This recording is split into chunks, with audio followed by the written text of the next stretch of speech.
I never imagined that betrayal could reach so far, that the person I trusted most would deceive me in a way that threatened not just our marriage, but my relationship with my own child. But that's exactly what happened when my daughter revealed a shocking secret, and how I fought back to reclaim the truth. This is my story, how infidelity, deception, and paternity fraud turned my life upside down. My name is Kamran. I had been married to my wife, Meera, for 10 years. We had a daughter, Amna, whom I loved more than anything in the world. From the outside, everything looked perfect: a stable home, family outings, and a marriage built on mutual trust, or so I thought. The first hints of trouble were subtle. Meera started acting secretive, spending more time away from home, and avoiding discussions about finances and family matters. I noticed changes in her behavior, but I never imagined the depth of the deception she was hiding. Everything came crashing down one evening. Amna, my sweet, innocent daughter, said something that stopped me cold. "Papa, I have a second dad." The words echoed in my mind, disbelief and heartbreak taking over. I asked her what she meant, and she explained that Meera had been seeing another man while pregnant with her, and that man was actually Amna's biological father. Shock, rage, and betrayal consumed me.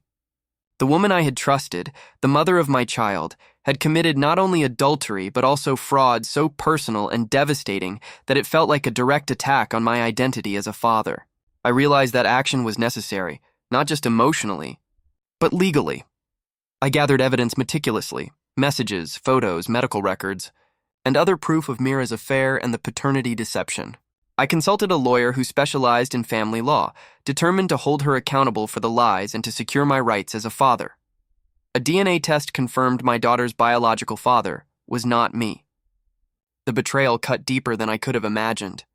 I had loved Amna as my own, but the revelation shattered trust and left me questioning everything about the past 10 years. I filed a lawsuit for paternity fraud and sought full custody of Amna. The legal proceedings were complex, emotional and draining, but with evidence in hand, the court ruled in my favor. I gained legal recognition of the deception, ensured Meera faced consequences, and secured custody arrangements that protected my relationship with Amna. Emotionally, the journey was exhausting. Nights were filled with anger, grief, and heartbreak. The woman I had shared my life with had not only betrayed me, but had also attempted to rewrite the reality of my family. But over time, I realized that taking decisive action was the only way to reclaim control and protect my daughter. Socially, the repercussions were significant. Friends and family learned of Meera's betrayal, and her credibility suffered. The man she had been involved with faced scrutiny as well, though the focus remained on Meera's actions and their impact on our daughter. The web of deceit she had woven unraveled completely. Months later, I reflected on the lessons learned. Betrayal can be deeply personal, targeting not just emotions but identity and family bonds. Accountability, evidence, and legal action are essential when trust has been shattered in such profound ways. The hardest lesson I learned is this: betrayal can affect more than just a marriage.